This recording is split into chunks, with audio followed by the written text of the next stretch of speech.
नीम पागल छोकरी वाट वींदे थी सॾे। मिठी शहर का कुछ किलोमीटर के फासले ते उत्तर तरफ गोठ गोगासर यूसफाणी में महबूब दोस्त ड्राइवर आशिक अली जुनेजे जो बेहतरीन इंतखाब, मोर जी सदा जड़ो हमदर्द जावरी जो नज़म। नीम पागल छोकरी वाट वींदे थी सॾे, हू हिजाबन खां हटी टेक छोड़े थी सॾे।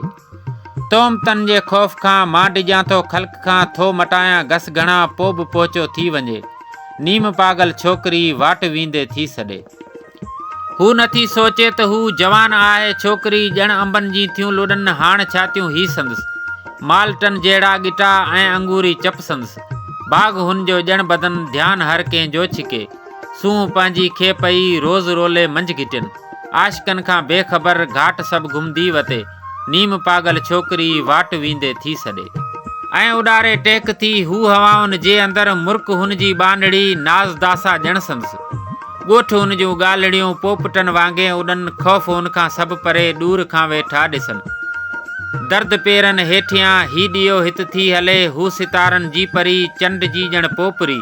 नीम पागल छोकरी, नीम पागल छोकरी। रात के भाकर भरे हू लिकायो थी छॾे, ॾींहं के पाणी जियां ढुक भरियो पियो छॾे। वक्त हुन जे थो अॻियां टिक ॿधे बीही रहे, हू गुलाबन जी कली, हू हुसन जी ॼण परी।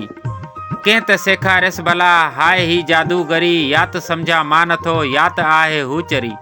नीम पागल छोकरी, नीम पागल छोकरी। दिलबरी खां परे पाण खे ठाहियो घुमा, रूह हुन सां आ ॻंढियल पर पकाई की छॾिया।